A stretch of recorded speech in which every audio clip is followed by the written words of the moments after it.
नाज़रीन गिरामी अस्सलामु अलैकुम वरहमतुल्लाहि वबरकातुह। सीधी बात के ताज़ा तरीन प्राइम टाइम में आप लोगों का इस्तकबाल है। नाज़रीन गिरामी, मैं अंसार अज़ीज़ नदवी इस वक्त आप लोगों के सामने कुछ अहम तरीन ख़बरों पर तबसरे करने जा रहा हूँ।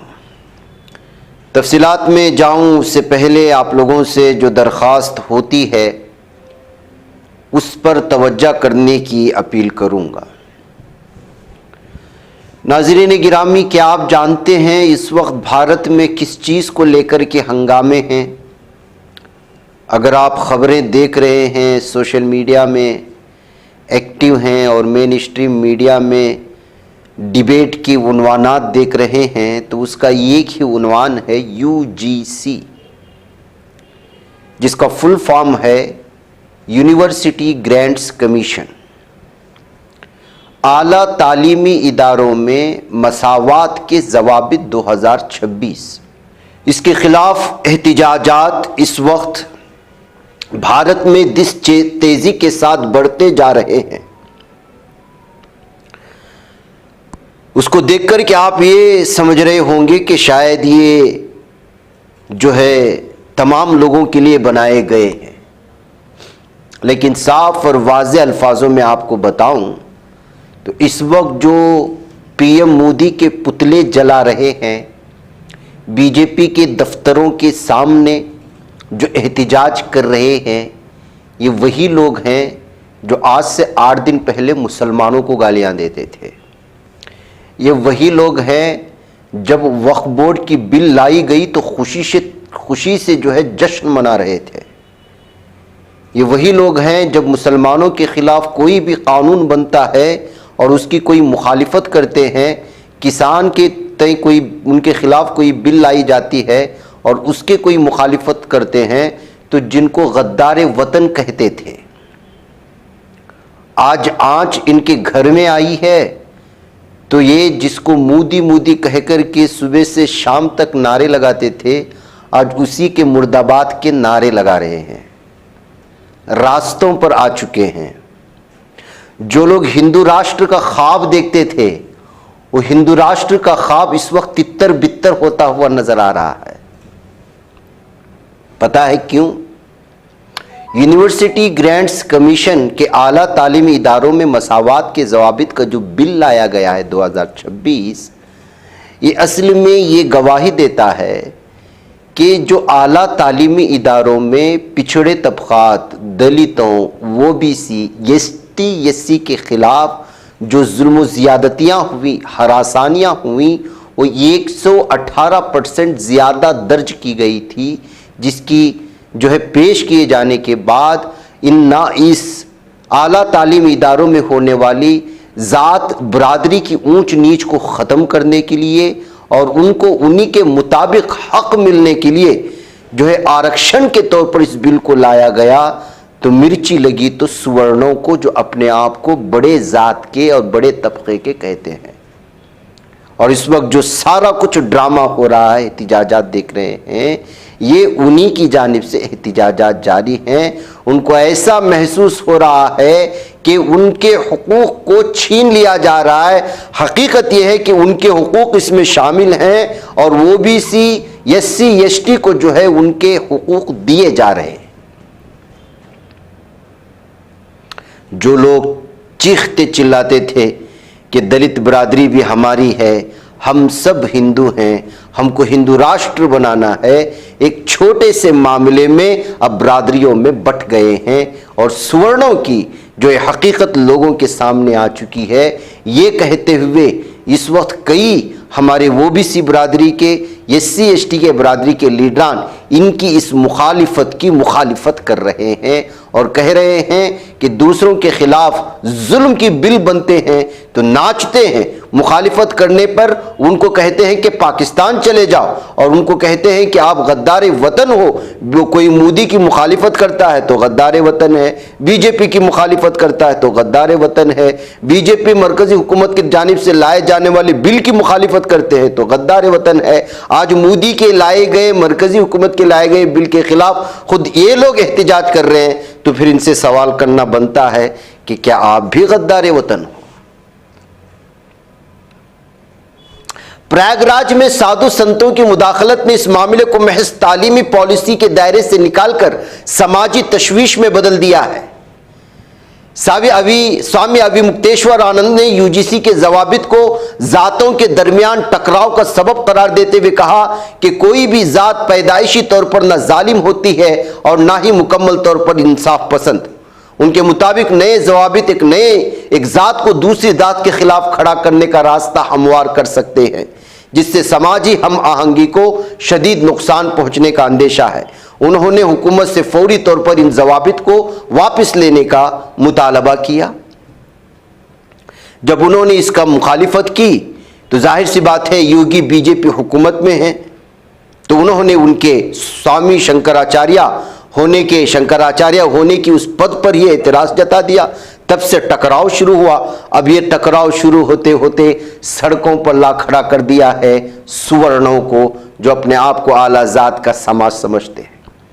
अब स्वामी अभिमुक्तेश्वरानंद के जो है चाहने वाले एक तरफ हैं, बीजेपी के चाहने वाले एक तरफ हैं, योगी के चाहने वाले एक तरफ हैं, मोदी जी के चाहने वाले एक तरफ हैं, जिन्होंने हमेशा से बीजेपी को वोट देते आए हुए हैं, सिर्फ एक बिल पर इस कदर तिलमिला गए हैं कि वो कसम खा रहे हैं, वो अपने ओहदों से जो है इस वक्त पूरी तरह से जो है इस्तीफा पेश कर रहे हैं और कह रहे हैं कि हम इस बिल की मुखालिफत करेंगे और किसी भी एतबार से अगले दिनों में बीजेपी को वोट नहीं देंगे। तो नाज़िर गिरामी, हिंदू राष्ट्र बनाने चले थे, जात बरादरियों में बांटते हुए इस मुल्क में क्या इस तरह का ख्वाब देखना पागलपन नहीं है?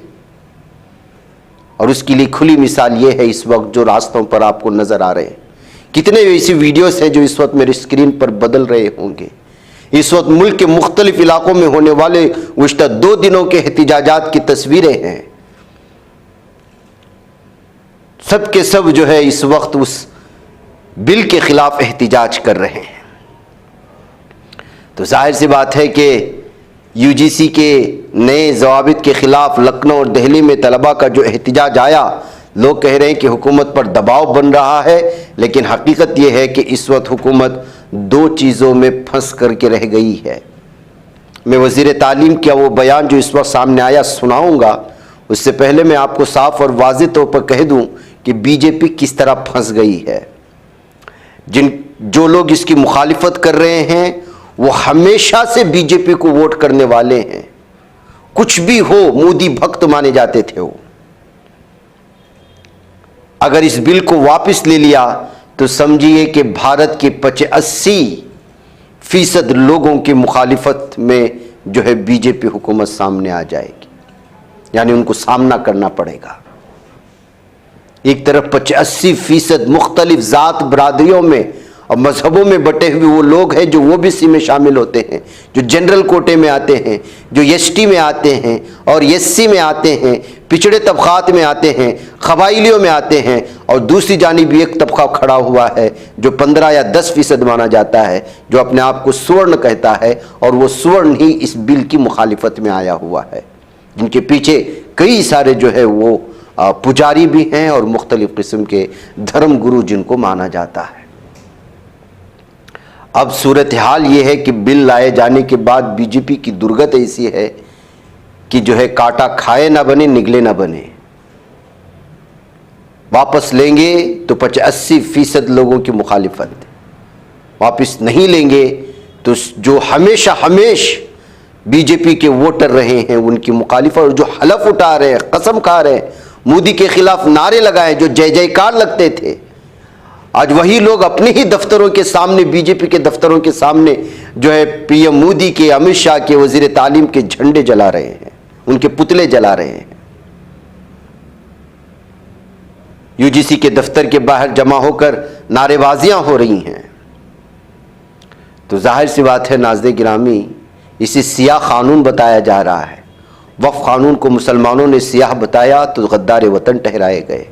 किसानों के बिल लाए गए, उसकी मुखालिफत की तो किसानों को गद्दार वतन ठहराया गया। इससे पहले सीए एनआरसी के खिलाफ कहा गया तो वहां के लोगों को उठाकर जेल में बंद कर दिया गया। इसी तरह के बिल बनते रहेंगे।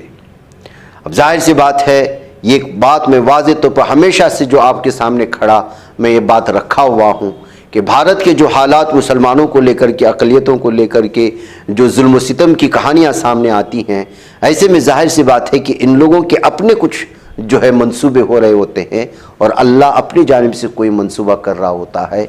वो यही मंसूबा है आपस में टकराने का।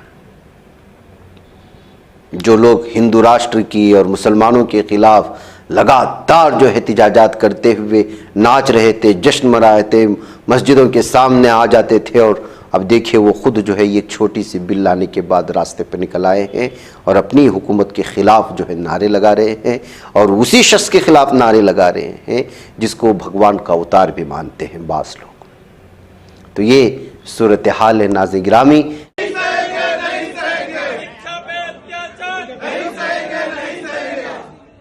यूजीसी काला कानून वापस लो, वापस लो। यूजीसी काला कानून वापस लो, वापस लो। यूजीसी काला कानून वापस लो, वापस लो। स्वर्ण एकता जिंदाबाद, जिंदाबाद। स्वर्ण एकता जिंदाबाद, जिंदाबाद। जय श्री राम, जय श्री राम। कहा जा सकता है कि बीजेपी का डाउनफॉल शुरू हो चुका है। वो अब नीचे आना शुरू हो चुका है क्योंकि खुद उसके ही लोग इस वक्त उसी की मुखालिफत कर रहे हैं। बहरकैफ नाज़रीन गिरामी, यूजीसी को अगर मैं आसान अल्फाजों में आपके सामने समझाऊं तो ये है कि ये जो आला तालीमी इदारे होते हैं, उन आला तालीमी इदारों में इस वक्त सबसे ज़्यादा पोजीशन सुवर्णों के कब्ज़े में है। मिसाल के तौर पर एक प्रोफेसर है जो सुवर्ण आला ज़ात से ताल्लुक़ रखता है और कुछ लोग हैं जो मेंस एग्ज़ाम्स देते हैं और उसका ताल्लुक़ पिछड़े तबक़ात से है। हमेशा से इल्ज़ामात लगते आ रहे हैं कि उनकी बरादरी या तबक़े से ना होने की वजह से उसे कम नंबर दिए जाते थे, जिसका नतीजा ये होता था कि उसी की बरादरी के लोग बड़ी बड़ी पोजीशनों में आला तालीम याफ्ता इदारों में हुआ करते थे। इसलिए अब वहाँ पर जो है आरक्षण दिया गया, रिजर्वेशन दिया गया कि ओबीसी का कोटा कितना होगा, जनरल कोटा कितना होगा, SC ST लोगों कितने आएंगे, कितने तलबा का जो है इसमें दाखिला होगा, कितने लोगों को जो है पढ़ाई और पढ़ाने के लिए मुख्तलिफ ओहदों में फाइज करने के लिए क्या क्या फ़ीसद उनको दिए जाएंगे, बरादरी में बांटा गया है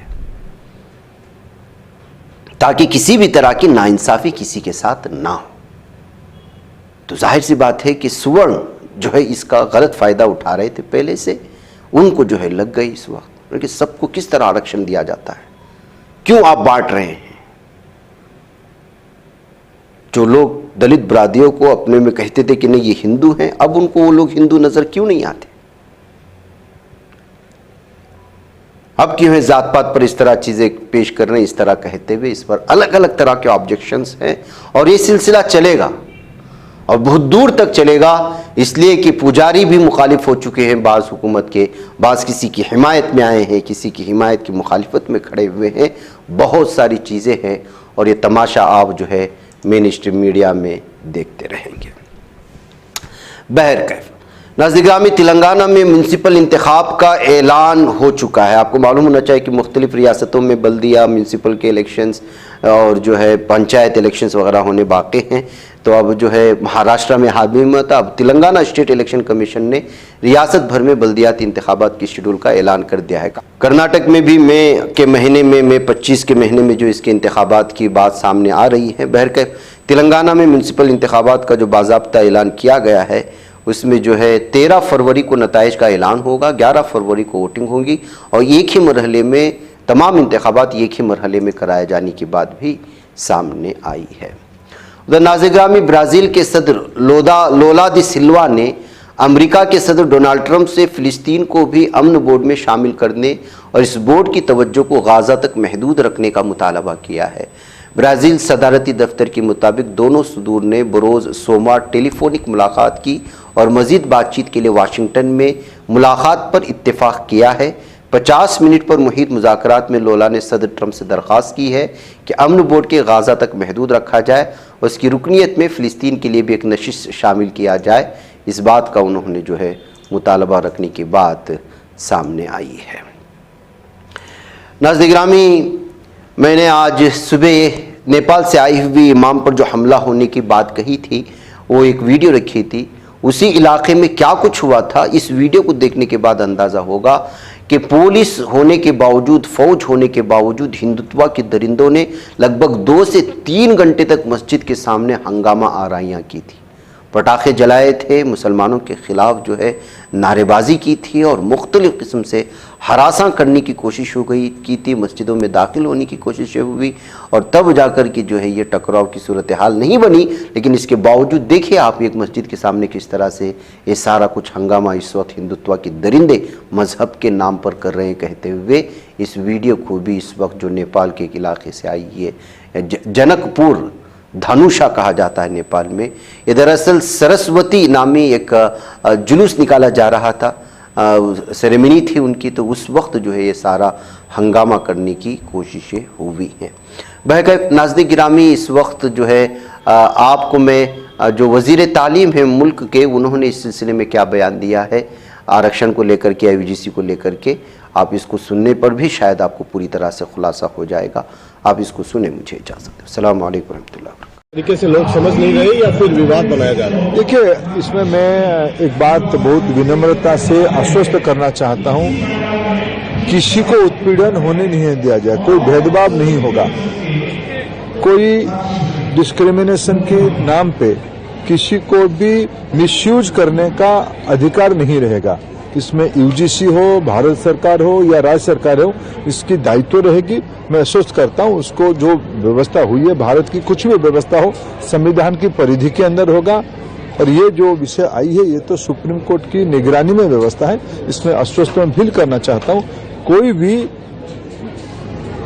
किसी के ऊपर भी अत्याचार या किसी को भी भेदभाव नहीं किया जाएगा।